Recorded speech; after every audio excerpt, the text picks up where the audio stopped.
XOXO exosomes. Everyone's talking about these tiny little packages like blobs of toothpaste that our cells extrude. They're blobs that contain little signals. I'm Heather Furnas. Welcome to Skin Tuition. And I'm Josh Korman. As two plastic surgeons, we lay aside our scalpels and explore the non-surgical world to bring you what's new, what's safe, and what to look for when you're ready to hit refresh. XOXO exosomes. What's to love about them? Well, it sounds like there's a lot to love about them, but I think we got to figure out what they really are in the first place. It took a lot for me to kind of listen to things and read about things. So I think we got to figure out what really they are. But I think they're these like little magic bullets that get shoved around the body and cause they're messengers, like in Romeo and Juliet. If that messenger had actually gotten to him, maybe the world would have been different for Romeo and Juliet. It's really, they're these little secret messengers that do a lot of amazing things, but we got to figure out where they come from and how do we get there. So what are they? I think we got to love them. We got to love them, but we got to know what they are. So what are they? Well, our cells contain these magical things. They contain little short peptides are called, little chains, little growth factors, little, all kinds of things that go out in the world and tell other cells to produce collagen or heal a wound. But the thing is in order to get out into the rest of the body, they have to be packaged. And so they're packaged in this little container and they're kind of pushed out of the cell. But it sounds actually, they're extruded. That's a little disgusting. So it sounds like they're like they go in luggage, like they're these really good little signals, but they kind of need each other.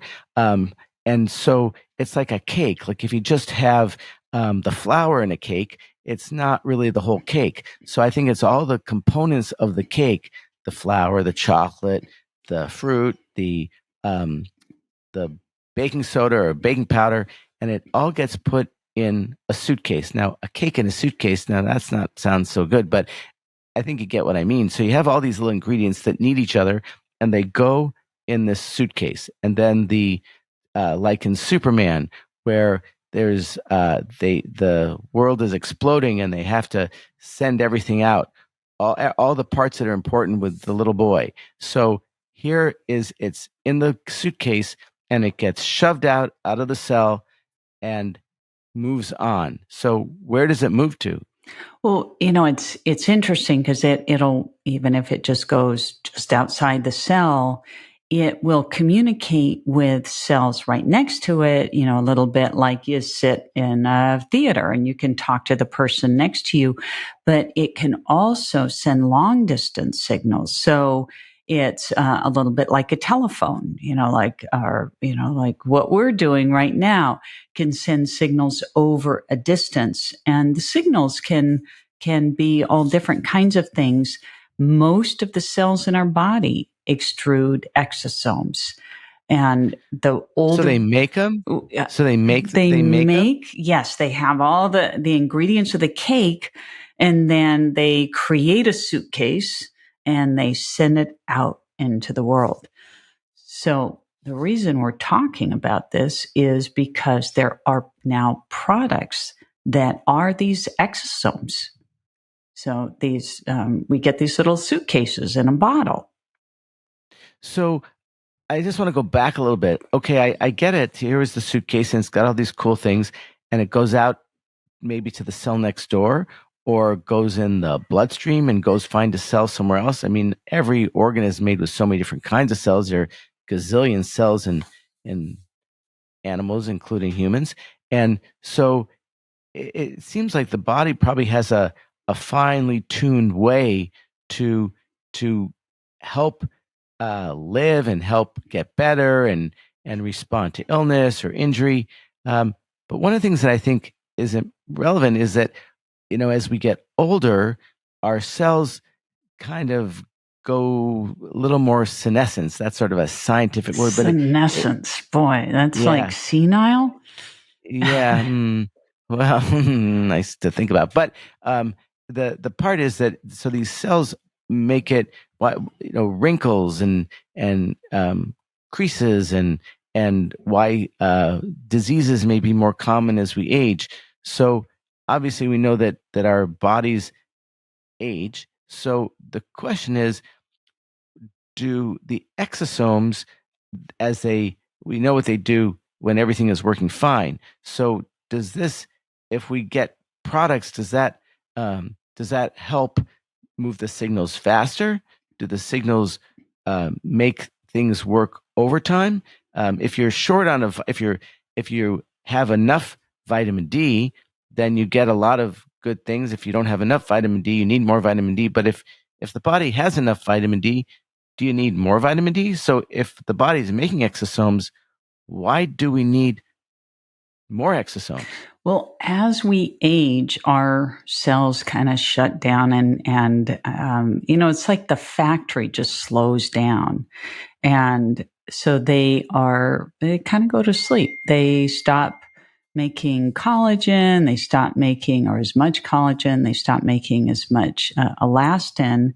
As far as the skin, because that's our focus, exosomes are found in all cells, but or most cells, but we're looking at the skin, and as we age, our skin thins. It produces less collagen, less elastin. The elastin is all broken up, and that contributes to old, dry, thin, wrinkled skin. And so exosomes from outside the body, like in a cream, or it's usually carried in something like hyaluronic acid, can then penetrate the skin, wake up those cells, and get those cells to start producing more collagen and elastin. So it's not like they just automatically just put in collagen and elastin. It's indirect because they're just messengers. They're saying, wake up cells, start producing. Okay, well, that sounds pretty cool. I think the thing is, it's also good to figure out like what actually is in the luggage, what's in the suitcase. So I don't think it has flour and baking powder. So what what what does it have? I know it has growth factors. That's the buzzword people talk about all the time.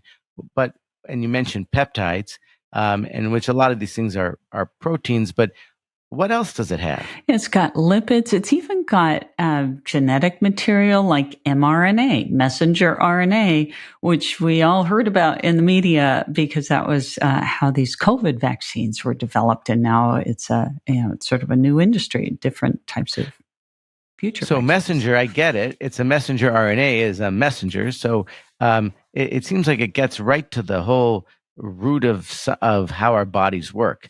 And we probably don't know a lot yet, but but I was interested to read that actually exosomes were sort of discovered, at least in the current iteration, like even in the 60s, but science sort of had to catch up. Exactly. Yeah. And so people have been looking at the individual things like growth factors and peptides. Now, a peptide is a short chain of amino acids, and it can act as a messenger itself by telling cells to start producing. Like I said, we've been mentioning collagen and elastin, and so the exosomes will contain lipids. They contain a lot of different things that are. I don't think we actually understand everything about them, but we do understand that that messenger role. So let's focus a little bit on skin and how exosomes can help the skin, because we talked about that it's good for skin, or it can be good for skin. But I think we talked about that, they're these chemical communicators, and they can nudge these inactive skin cells to become more active again. And collagen, we all talk about collagen. Every product you see on the market says it improves collagen. Well, collagen is made by so many cells and so many things. It's kind of a continual breakdown and buildup of and the question is, and I've always tried to understand this, is that okay, you can see things on like a microscope that is not visible to the human eye, but how does that actually help our skin look to our own humans looking at humans? Can you see a difference? So I think some people use exosomes topically, meaning on the skin, and sometimes they're even injecting them. But um, can we talk about a little bit about like what are the results? Like you put some exosomes on the skin, what's supposed to happen to that skin? Well, you increase the collagen and elastin production, which we talked about. They're also anti-inflammatories, and so it helps with redness. People with rosacea really do. In our own practice, we've seen some really nice results with patients using their home exosomes, and their redness has really gone down. And so all of this plumps the skin up, it smooths it out, and so it looks firmer and brighter. It reduces fine lines, and it reduces, as I said, redness. So all of this is rejuvenating for the skin.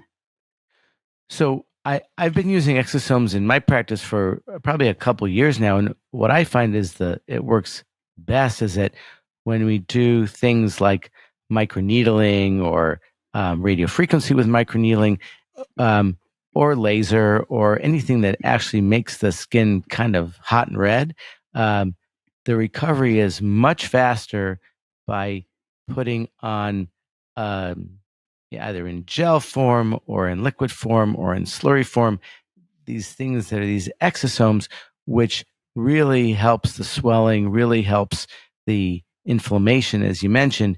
And I found that has been quite dramatic in improving the injury and inflammation that comes from actually a treatment. Exactly. I've had it after my microneedling myself. And the nurse who did it missed one little spot, and you could see it was much redder than everything else, like very calm. And so it hastens healing, and it's also because the microneedling itself is sort of kickstarting collagen production. You add the exosomes on top of that, they're kickstarting collagen production. And so it's that combination, they're just a natural pair. They go hand in hand together. So I know there's some companies now that actually think that their products you can use it like a home product, like it's actually something that you like a cream, which is really kind of amazing to me because the skin has this outer layer called the corneum layer, and that's what is a protective layer for the skin. The skin is actually the biggest organ in the body, and in a lot of ways, one of the least understood, which is so interesting. Like the old days when you sit a little kid and say, okay, your epidermis is showing, and people are like, what is that? What is that?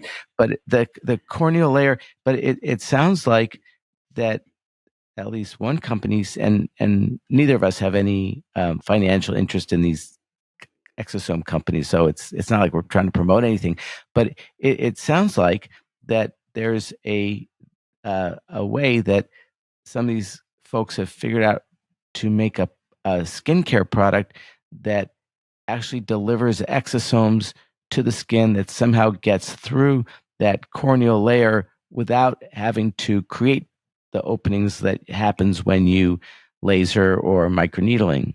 Yeah, it's interesting because a lot of places you read that exosomes can't penetrate that stratum corneum. That literally it means a horn layer, which is kind of a sort of a reptilian term, but it's that protective outer layer of the skin.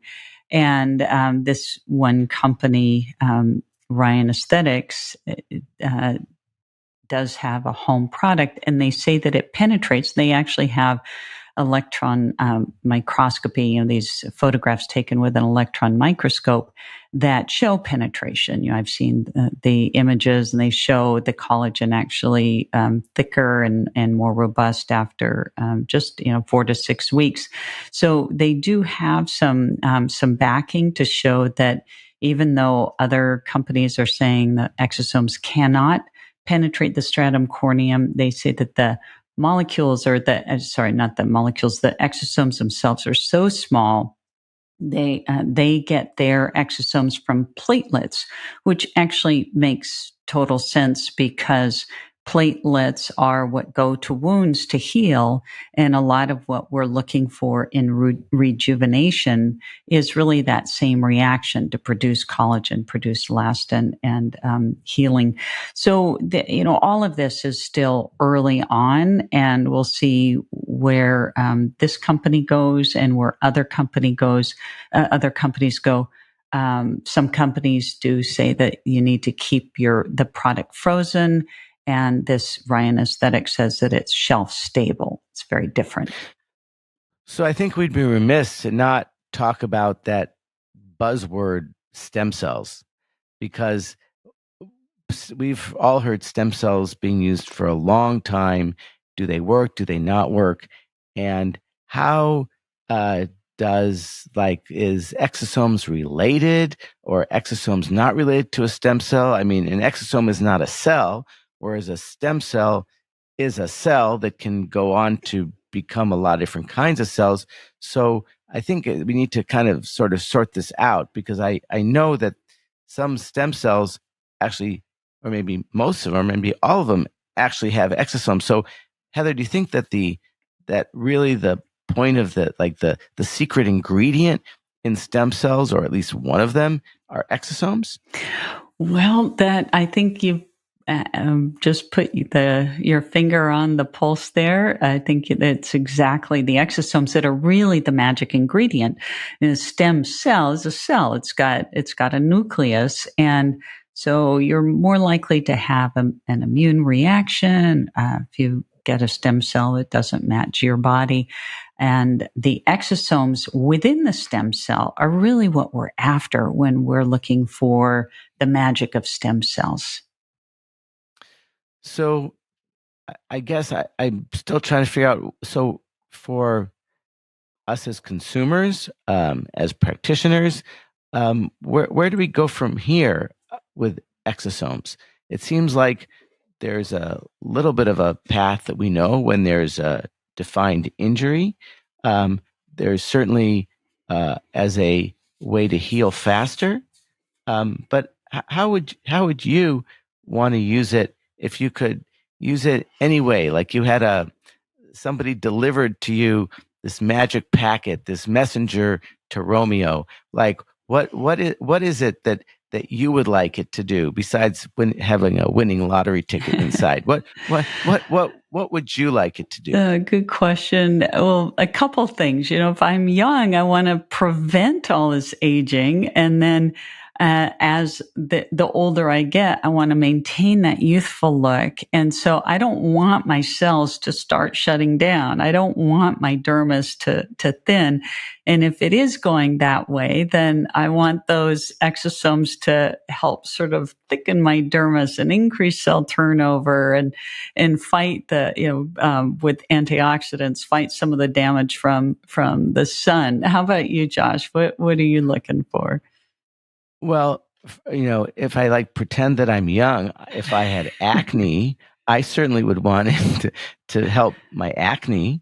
I think, the reason we talk about from pimples to wrinkles is because, pimples afflict a lot of humans at a time when it's, trying to figure out a lot of things out in their lives. And I would really like to be able to hand it to me if I was, younger, or to other people, and have it really help create either, I don't know, it'd be hard to say magic to make it all better, but in conjunction with anything else, I think it could be really good. And then we all want something in a bottle that's going to make it fantastic. So, can always hope, but I still have a feeling that it will probably be more effective when you can enter the skin past that corneal layer. I think that corneal layer protects us, but I think it also prevents us from doing things. Exactly. I think once we get that sorted out and it's predictable, I must say that the home product that Ryan Aesthetics makes is the one thing that you need to do is after you apply, you use your cleanser and then you apply it and then you have to wait like 5 minutes. And that's the hardest thing for me, to wait 5 minutes before putting anything else on. And the company recommends using it twice a day. I don't have personal experience with any other exosomes, and as Josh said, neither of us has any personal connection with these companies. And other than I do carry this one product in our practice, but it really, I think there's a lot of research that needs to be done. There are not a lot of studies, so we need some good studies that look at these different effects, because they're talking about how this is the disruptor in skincare. So one last thing we should talk a little bit is safety. So obviously there are some studies, but not a lot of studies. What do you think about, do you think they could be dangerous? From what I've read, what I know, what I've heard, it's a pretty doggone safe product without a lot of reactions or allergies, but that's obviously going to be a potential risk. But I think as products go, it's very low risk. People don't get sort of the redness that say you can get with retin A, which is just a sensitivity to the reaction. How about you, Josh? What would you say? Well, I mean, the same way that I think these products are made by taking something, either an organ like some from placental tissue, or in this case with platelets, which is platelets are a blood product, and they make sure there's no antigenicity, meaning that it's not there's not viruses that could be part of this. These are all it's not in the same kind of language, but I think that when you're talking safety and you're getting things together and what they do, I think in general, skincare, things that you put on the skin are in general, I think the safety issue comes with um, an allergic reaction. And it seems like, as you said, there seems to be a lot of evidence that there's not a lot of allergic responses. So in that way, I think it's good. I think as they get more known and popularized and more products come out, I think that probably the exosome delivery process is really what the key to a lot of these things are. I think in general they're probably safe, because after, like I said, they make these, they take a sample and then they grow it in the laboratory. So they multiply them. So that's how a product is made. It's not like it's reaching out to millions of people to try to get these products. It is mostly done in a laboratory. So I think I'm generally optimistic with these, and I'm all for learning new things. And I think skin and skin care is really crucial. I think we live in a world where our bodies are aging, the sun affects us, and we do need to work on we're a visual species, how to make ourselves feel better, and I in a safe way that's effective. And one thing I think that is true is that people are pretty tired of so many skincare products doing the same thing, many times not that much, and people are hungry for something that's new and different. And I would say one thing that's exciting about exosomes, especially as they become part of products that consumers can easily access, is that here is something essentially new, or it's being packaged newer so that the availability is increasing. So I'm actually quite excited about it and look forward to trying it and using more of it and learning more of it. And one other thing that we should cover is cost. For the home products, you're going to see a range of $250 to $300 for a container, a jar. And so the price point is high. On the other hand, if it's effective, then and it saves you from a lot of other costs, then the price point then becomes a lot lower. Now, some people feel that because it contains so many things and does so much, it contains antioxidants and increases cell turnover, that it may mean that you don't need to use some of the other products that you're also paying for. That remains to be seen. And it's also often an add-on, as Josh was saying, with microneedling. It can be an add-on with ablative lasers. We've talked about different types of lasers, but lasers that take a little bit of the top layer of the skin off.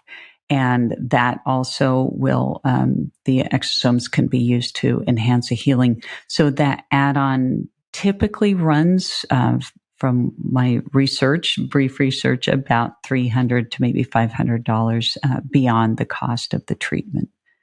So one thing is, like, it all depends on how long it lasts too. I mean, if something costs $250 but lasts a lot longer than something that costs $100, it might be worth it too. So I think a lot depends on how. I think people. I find this in my own office, even when it comes to numbing cream before a procedure. Some people think you're supposed to apply it on like thick layers when you only need to put a little bit on. So I think that's another thing that's important. I think we all could use a lot more instruction on exactly how much of a product we should put on at any given time. Obviously, companies want consumers to go through the product so they will buy more. But as a consumer, I'm not sure that a dollop is the same as a gallon. You don't need the whole luggage putting on there and using the product. Thank you for listening to this episode of Skin Tuition. Join us every 2 weeks as we tackle topics from hair loss to hormones and pimples to wrinkles, discovering new ways to feel better about ourselves. I'm Heather Furnas. And I'm Josh Korman. We'll see you next time.